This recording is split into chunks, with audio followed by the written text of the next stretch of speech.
Deus abençoe você, Deus abençoe a tua vida, Deus abençoe a tua casa, Deus abençoe o teu casamento, Deus abençoe o teu relacionamento, Deus abençoe o teu marido, Deus abençoe a tua esposa, Deus abençoe os teus filhos, Deus abençoe os teus pais, Deus abençoe o teu cachorrinho, Deus abençoe o teu gatinho, passarinho, bichinho que você tiver na tua casa aí, seja abençoado em nome de Jesus. Deus abençoe você, meu irmão agricultor, você que plantou, que semeou o teu campo durante esses dias aí. Deus abençoe a tua safra, Deus abençoe o teu plantio, que não falte sol, que não falte chuva, que venha tudo na medida certa e você tenha uma grande colheita em nome de Jesus. Deus abençoe você, meu irmão agricultor, que cria o seu gado, que o teu leite, o leite da tua vaca, né, é teu, né, porque você comprou ela, que o leite seja de boa qualidade, que o gado engorde, gado miúdo, gado graúdo, que a lã da sua ovelha seja de boa qualidade, que o teu peixe fique grande e pesado. Deus abençoe o Brasil, Deus abençoe o povo brasileiro, Deus abençoe os patriotas, Deus abençoe você, meu querido irmão, minha querida irmã,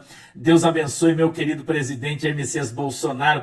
Eu recebi notícia hoje que o senhor já está melhorando, parabéns, Deus abençoe. Vamos continuar orando, hein, presidente? Vamos continuar orando aqui na nossa igreja virtual. A gente está orando, jejuando pelo senhor, pela sua saúde, e nós cremos que o senhor vai sair daí fortalecido, muito mais forte, mais saudável do que entrou, em nome de Jesus. Esse tempo de caverna aí para o senhor, presidente Bolsonaro, foi para o senhor se recuperar o seu corpo físico, recuperar a sua saúde, porque a caminhada vai ser longa e a vitória é certa. Deus abençoe o senhor, meu presidente Jair Messias Bolsonaro, com toda a sorte de bênçãos, que Deus possa colocar sobre o senhor o capacete da justiça, colocar os escudos da fé na sua frente, na sua retaguarda, que Deus possa acampar os seus anjos ao seu redor, lhe dando sabedoria, discernimento, em nome de Jesus, que Deus lhe abençoe, meu querido presidente Jair Messias Bolsonaro. Enquanto isso, a gente continua caminhando, cantando e seguindo a canção, amém?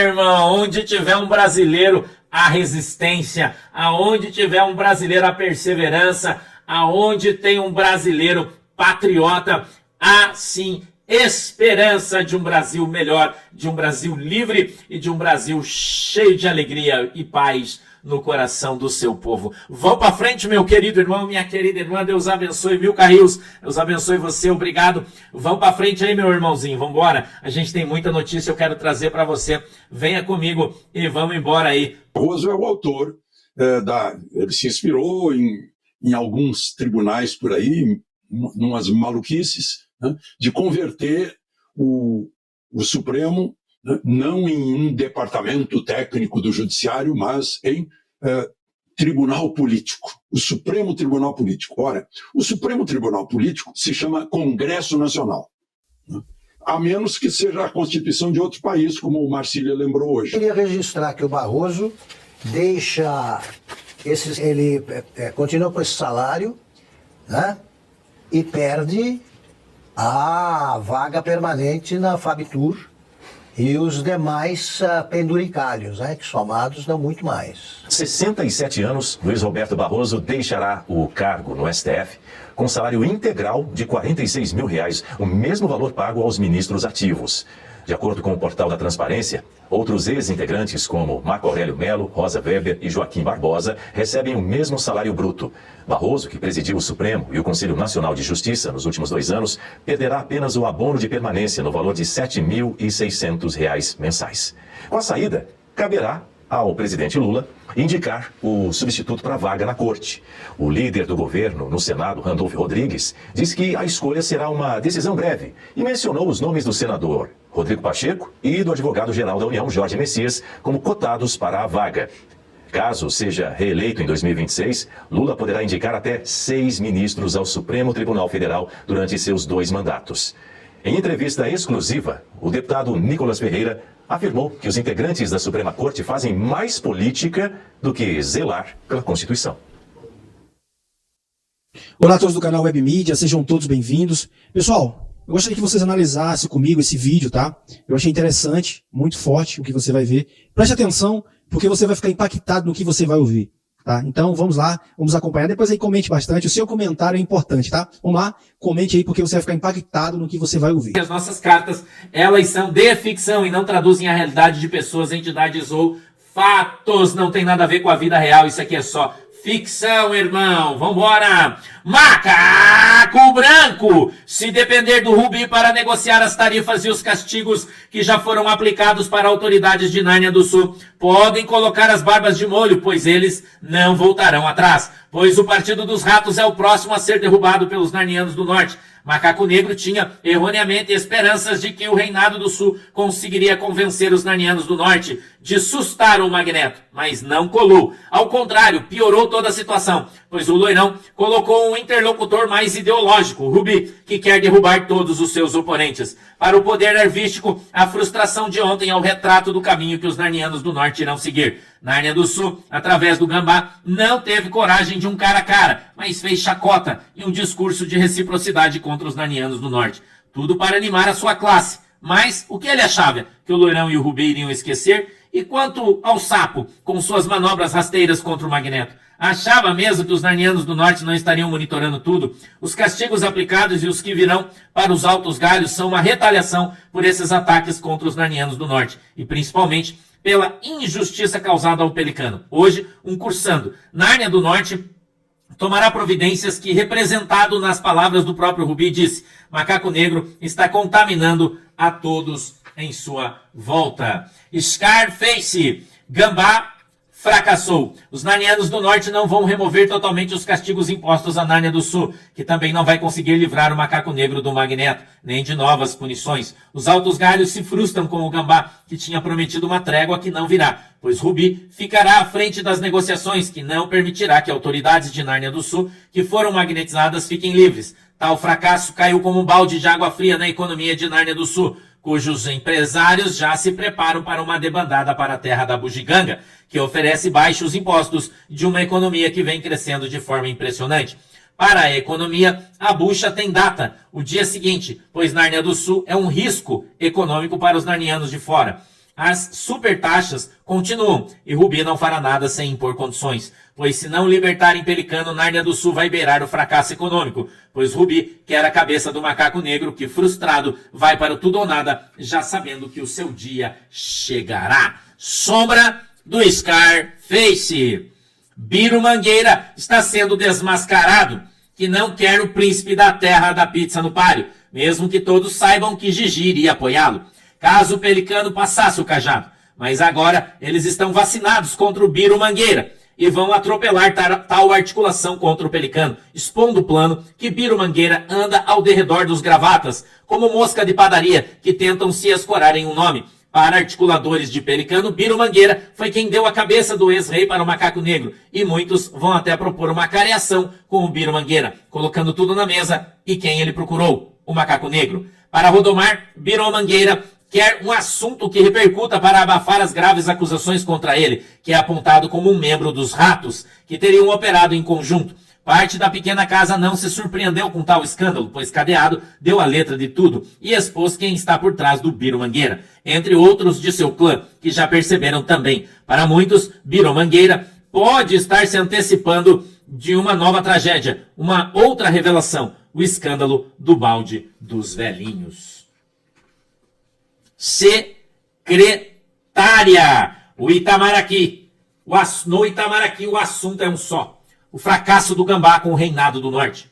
Ontem mesmo, Maurinho Bobeira passou para os seus contatos o que não é mais novidade, mas sentiu o real clima dos narnianos do Norte, que não vão recuar com os castigos, e novos podem vir por esses dias para o Sapo e a Glória. Segundo ventos que vazaram, Loirão mostrou irritabilidade em temas que o Gambá apresentou, principalmente pedindo que retirasse os castigos sobre o Macaco Negro imediatamente. Loirão colocou à frente o carrasco do Macaco Negro, Rubi, que já avisou que não irá recuar nos castigos e que novas punições estão sendo avaliadas. Para Maurinho Bobeira, era visível a expressão de que o Gambá fracassou. Resta a entidade cuidar dos detalhes, pois, segundo a cúpula do próprio Gambá, alguns produtos de Nárnia do Sul devem sair das supertaxas, mas não revelou o teor, nem o que de fato o reinado teria tentado negociar com os narnianos do Norte. Agora é aturar as mentiras, pois ninguém vai dar o braço a torcer, nem o próprio Itamaraty, que também fracassou junto com o Gambá. Obrigado, não esquece de curtir a nossa página. O áudio, essa entrevista exclusiva do deputado federal Nicolas Ferreira para a gente ouvir. Mas agora eu quero ouvir o Alexandre Garcia, que está conosco aqui dividindo a tela, porque, Alexandre, o sucessor de Barroso vai ser o 11º nome indicado por Lula a uma vaga no Supremo. Além de Zanin e de Dino, Lula já indicou os ministros César Peluso, Menezes Direito, Aires Brito, Carmen Lúcia, Ricardo Lewandowski, que hoje é ministro dele, né, do governo dele também, ministro de Segurança e da Justiça, o Eros Grau, Joaquim Barbosa e Dias Toffoli. Pois é, eu ouvi os nomes aí das especulações e fiquei desejando que Barroso fique, porque pode piorar. O que está ruim pode piorar. Barroso é o autor ele se inspirou em alguns tribunais por aí, numas maluquices, né, de converter o Supremo, né, não em um departamento técnico do judiciário, mas em tribunal político, o Supremo Tribunal Político. Ora, o Supremo Tribunal Político se chama Congresso Nacional, né, a menos que seja a Constituição de outro país, como o Marcília lembrou hoje. A de 88 não é. A de 88, o Supremo é o guardião da Constituição. Compete ao Supremo, prioritariamente, a guarda da Constituição e ponto final. Por isso eles juram cumprir a Constituição. Agora, os nomes que estão aparecendo aí são assustadores. Eu fico entregando o meu espírito aos senadores da Sabatina, porque, meu Deus do céu, né? Para o meu gosto, escolheria um juiz de carreira que tenha chegado ao Superior Tribunal de Justiça e se destaque pela experiência, pela sabedoria, né? Pela sabedoria. Juiz tem que ser sábio, né? E não político. E esse juiz que está saindo é o juiz da corte política e, ao mesmo tempo, o juiz que derrotou o bolsonarismo, como ele próprio confessou. Ele disse que se arrependeu. Tem uma entrevista aqui dizendo que se arrependeu de ter dito isso, né? O que confirma que foi um ato falho, porque confirma que veio do inconsciente dele, ou seja, da verdade verdadeira do sentimento dele, né? Conseguiu derrotar o bolsonarismo. Foi presidente do STJ, do Tribunal Superior Eleitoral durante a campanha eleitoral, né? Em que Bolsonaro ficou de lado, né? E depois, então, ainda por cima, teve o mesmo destino da Maria Corina, né? Só que agora a Maria Corina está sendo premiada pela resistência. Mas, enfim, é uma responsabilidade muito grande dos senadores da Sabatina, já que a responsabilidade de Alcolumbre e de Pacheco ficou para trás, né? Pacheco, aliás, é um dos candidatos. Como sabe que não vai ter voto em Minas Gerais, de agora em diante, está querendo ser juiz do Supremo. Eu vi o Augusto Nunes, vamos chamar mais uma vez aquela entrevista exclusiva com o deputado federal Nicolas Ferreira, onde ele afirma que os integrantes da Suprema Corte Brasileira fazem mais política do que efetivamente zelar pela Constituição. Qualquer um daqueles ali, sinceramente, para mim são ideólogos, para mim pessoas que estão mais preocupadas em fazer um jogo político do que ser uma corte basicamente de controle, de constitucionalidade, de técnica, e só uma corte política. Então, com certeza vai indicar aí aquele que foi mais capaz do Lula. Ele é o mais ideólogo de todos, né? É um cara que, enfim, você puxa aí as suas declarações, inclusive contra mim, de uma forma extremamente ideológica, né? Um cara que, inclusive, está na Advocacia Geral da União para poder não ser um cargo político, mas técnico, e ainda assim continuar sendo como um agente político do DCE. É lamentável. Diga aí, Augusto. De novo, né? O advogado-geral da União, ele vai direto aí pro Supremo. O Zé Dirceu, numa entrevista que ele deu há mais ou menos 4, 5 anos, ele, quando raciocina sobre os interesses do PT, ele até tem a lucidez do jeito que está a serviço do mal, né? Ele acerta algumas. Ele diz que o grande erro do PT nos governos anteriores foi não ter nomeado ministros e oficiais do Exército que simpatizam com o partido. Esses mais que simpatizam, esses são vassalos do PT. Eles vão lá para votar, para aprovar os interesses do PT, como tem feito os outros.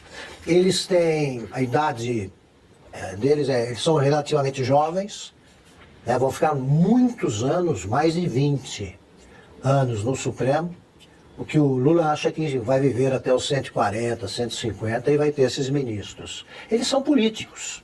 Eles transformaram o Supremo num partido que é aliado, é um dos satélites do PT.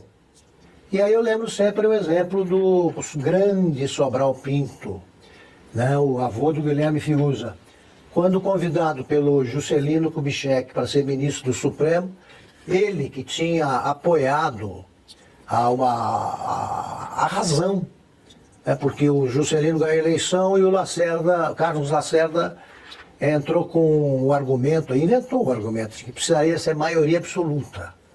Não tinha nada disso na Constituição e tal. E o Sobral Pinto falou, isso é uma maluquice, não tem nada a ver, né? As regras do jogo não prevêem isso. Falou muito melhor do que eu estou falando agora. E o Sobral Pinto disse, olha, eu não quero. Eu não quero porque vão pensar que é uma retribuição. Aí eu apoiei uma ideia, não apoiei você, e vão confundir as coisas. Sobral Pinto seria visto hoje como otário pelos ministros do Supremo. E só queria registrar que o Barroso deixa ele continua com esse salário, né? E perde a vaga permanente na Fabitur e os demais penduricários, né? Que somados dão muito mais. Ele vai ver que vai ter que trabalhar como advogado e fazer aqueles pareceres que custam milhões e que aprovam, dão razão a quem não tem. Né? Muitos ex-ministros ficaram muito ricos depois de sair do Supremo. Agora, um intervalo super rápido, em 1 minuto, a gente volta com o Oeste Sem Filtro. Então é isso aí, pessoal. Agradeço a vocês, tá? Por ter ficado até o finalzinho. Peço a vocês que deixem seu like, compartilhe, convide mais pessoas. Eu gostaria de fazer um convite para você, para que você seja membro aqui do canal. Você sendo membro do canal, você vai sempre receber em primeira mão, tá? Todas as notícias, desdobramentos e também aí palavras proféticas, tanto do pastor Sandro como de outros pastores também, tá bom? Agradeço a você, em nome de Jesus. Até o próximo vídeo, assim se Deus permitir. Que Deus continue abençoando a sua casa, a sua família, em nome de Jesus.